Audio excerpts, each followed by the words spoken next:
chamar a nossa primeira apresentação. O Caio Soares, por favor, vai falar para a gente sobre o processamento da palha na indústria. Obrigado pela apresentação, Daniel.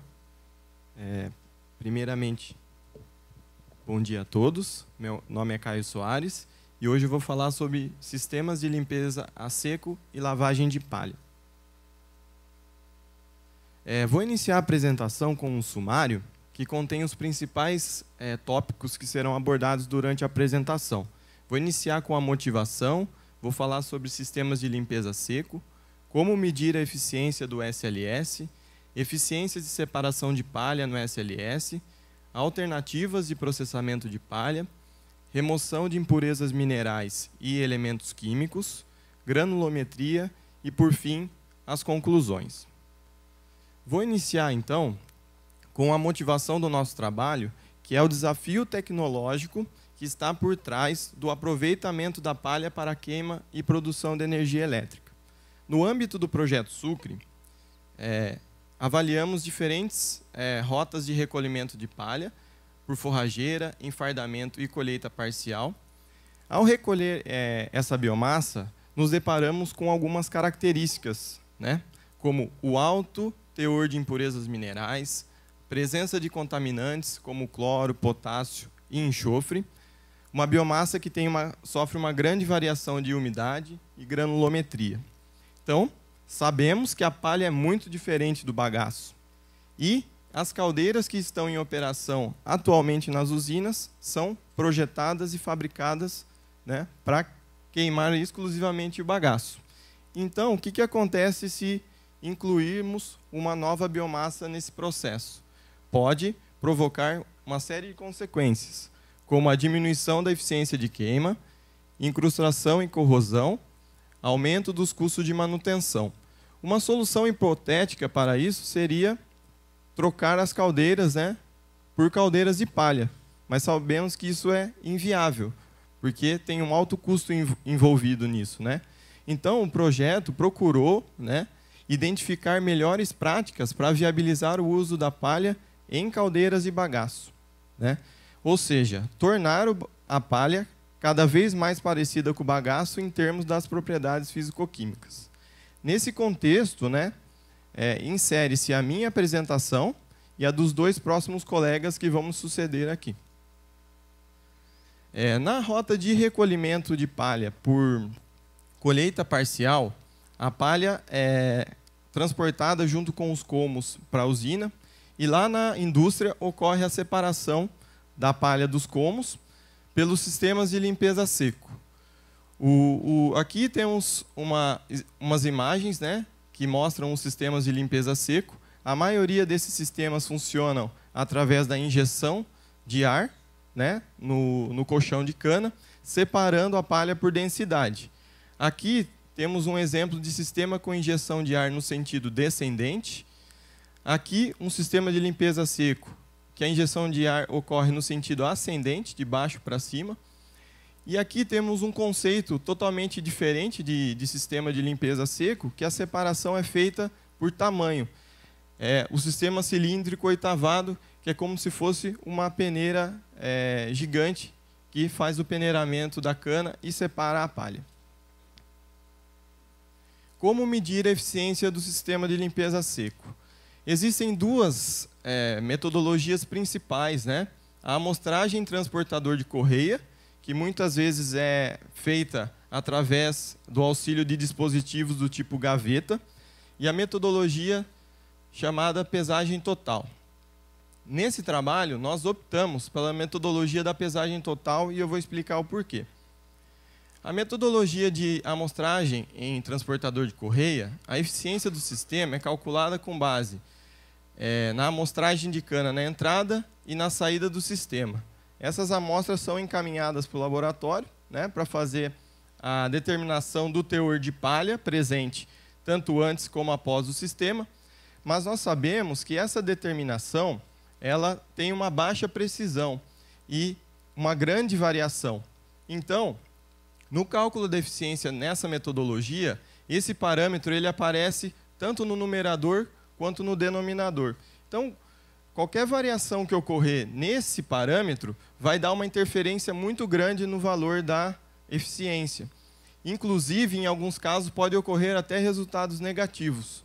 Então, por isso, nós optamos pela pesagem total, que nesse caso, as cargas de cana são selecionadas e amostradas na sonda oblíqua. Também nessas amostras são determinados, né, o teor de palha e o teor de impurezas vegetais. Essas cargas são pesadas, né, e alimentadas no sistema. A palha proveniente dessas cargas, né, ela é desviada e pesada, e com base no balanço de massa desse processo, né, que é representado por essa fórmula, né, é possível calcular a eficiência do sistema. Então, nesse caso, entra uma vez só o percentual de palha na cana de entrada e duas grandezas, no caso de massa, que é uma medida bem mais precisa, no caso. Em termos de reprodutibilidade, essa metodologia tem uma reprodutibilidade melhor, mas uma das desvantagens é a praticidade. Nesse caso aqui, envolve-se uma grande logística para fazer esses testes, né? Nesse caso, é bem mais prático. E, nesse caso, não detectamos resultados negativos.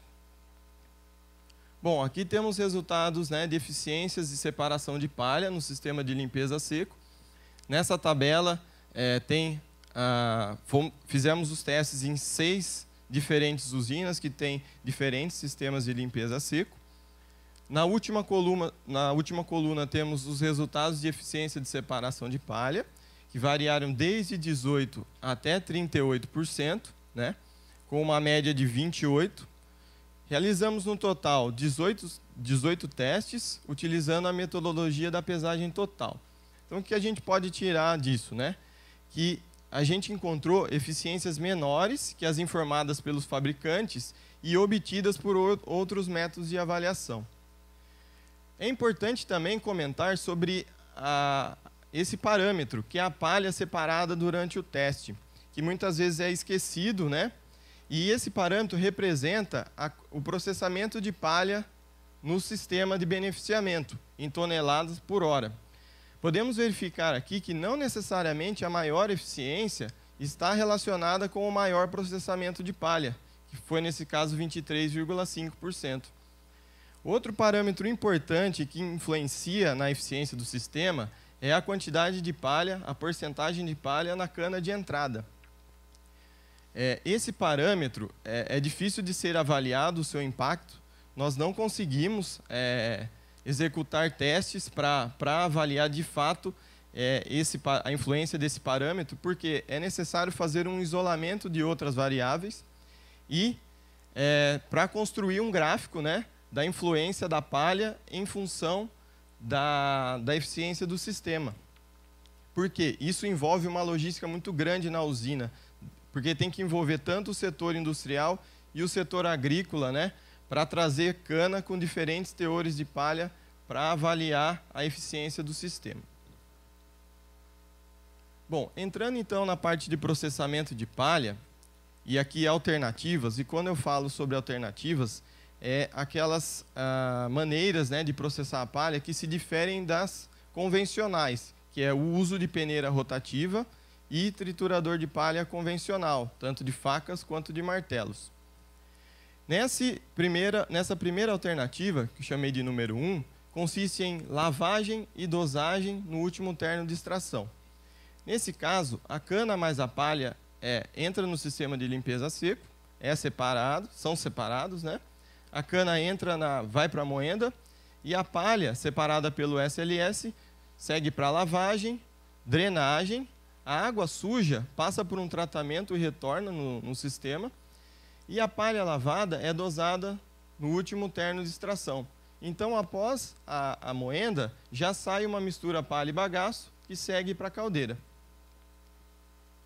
Nessa segunda alternativa, que consiste em lavagem e moagem interna independente, o que tem diferente da anterior é que, nesse caso, em vez da palha lavada ser direcionada para o último terno de extração, ela é dosada num terno independente. E a palha moída é misturada ao bagaço em transportadores de correia. E a mistura palha e bagaço, então, segue para a caldeira. Na terceira e última alternativa, que envolve peneiramento e moagem interna independente, o que difere, né, da anterior é que, em vez de ter a lavagem da palha, ocorre um peneiramento em uma peneira rotativa, né, para separação da terra, e a palha peneirada, ela é alimentada em um terno independente. Aqui é feita uma embebição com água a 50 graus. A palha moída novamente é misturada ao bagaço em um transportador de correia, e a mistura é dosada à caldeira. Aqui temos algumas imagens para mostrar como é na prática, né? Aqui a lavagem da palha numa calha com água. Aqui a drenagem que é feita no cuxe-cuxe. Aqui a dosagem da palha no último terno de extração. E aqui um terno independente para realizar a moagem da palha. Entrando então na parte de resultados, temos aqui a remoção de impurezas minerais por lavagem. Aqui, né, nesse gráfico de barras, representa o teor de impurezas minerais, o A antes da lavagem e o D depois da lavagem. Podemos observar que em todos os casos houve redução após a lavagem. A eficiência relativa na usina 1 foi de 49% de remoção, na usina 2, 62%, e na usina 3, 53%. É importante comentar que essa alternativa, a lavagem, ela é muito promissora, né? É possível melhorar ainda esses valores. No laboratório, conseguimos alcançar valores de remoção de impurezas minerais próximos a 100%. Então, isso, identificamos alguns pontos que podem ser melhorados nessa alternativa de lavagem. Aqui temos a remoção de impurezas minerais por etapas. Nesse gráfico, um comparativo entre duas alternativas. Aqui envolve lavagem e moagem interna independente, e aqui o peneiramento e moagem interna independente. As diferentes cores representam as etapas do processo. Então, a lavagem mais a drenagem foi responsável por remover 53% das impurezas minerais, somados a 11% da moagem interna independente. Na outra alternativa, 37% é responsável pelo peneiramento. O peneiramento foi responsável pela redução de 37% e 26% pela embebição e moagem interna independente. E o interessante é que, no global, as duas alternativas removeram a mesma quantidade, praticamente, de impurezas minerais. Aqui, no caso, nesse slide, a remoção de elementos químicos por lavagem e moagem interna independente. Aqui é importante frisar que são resultados da escala industrial. Nessa tabela, temos um comparativo entre a palha soprada, que é a palha de entrada do processo, e a palha de saída, que é a palha moída. Essas amostras elas foram analisadas, né? Foram queimadas em mufla a 575 graus. Essas cinzas foram analisadas por fluorescência de raio-x, que é uma técnica que determina, né, a composição dos elementos químicos presentes, né, nas cinzas, em função dos óxidos dos elementos, né, como a gente pode ver nessa coluna. Então, aqui, fazendo, né, calculando a redução relativa dos elementos, é possível observar que, praticamente para todos os elementos, houve uma redução, né, e os elementos que estão marcados em vermelho são aqueles elementos conhecidos, né, por serem prejudiciais às caldeiras. Então, a gente pode observar que houve redução praticamente para todos eles, com exceção do sódio, que por estar presente em uma concentração muito baixa, é difícil de avaliar essa redução. Com relação à remoção de cloro por lavagem. O cloro é um elemento químico que merece uma atenção especial. Por quê? O cloro, ele, além de provocar corrosão nas caldeiras, ele também participa de processos de formação de poluentes organoclorados, né? Então, a gente tem que ter uma atenção especial com o cloro. Em escala industrial, não foi possível, né, detectar a remoção do cloro por lavagem, como a gente pode ver aqui nessas amostras, né?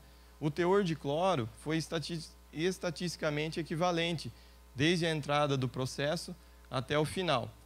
Na indústria, o tempo de contato é de apenas 2 minutos, desde que a palha entra em contato com a água até o final do cuxicuxi.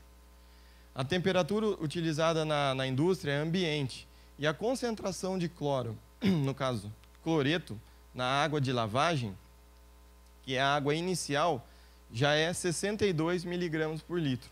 Então, nesse caso, a água de lavagem já contém uma quantidade de cloreto, né?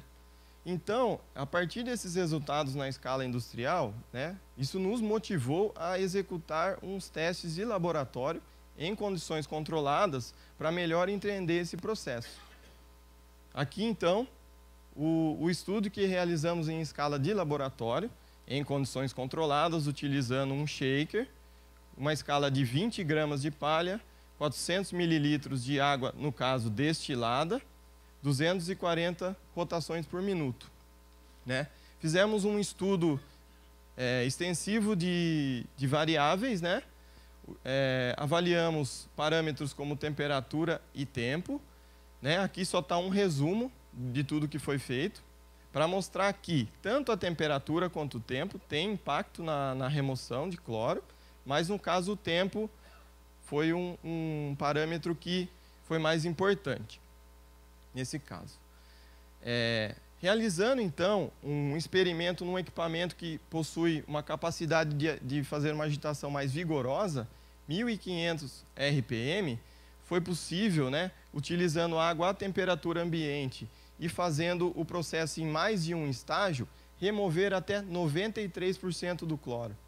Então, isso nos mostra, né, após esse estudo em escala de laboratório, né, é possível levantar, né, algumas possíveis causas, né, da baixa eficiência na indústria, que podem ser tempo insuficiente de contato, a agitação, né, na indústria não tem um dispositivo para fazer agitação, e a qualidade da água. Como eu mostrei, a água que é utilizada para lavar a palha já tem uma certa concentração de cloreto.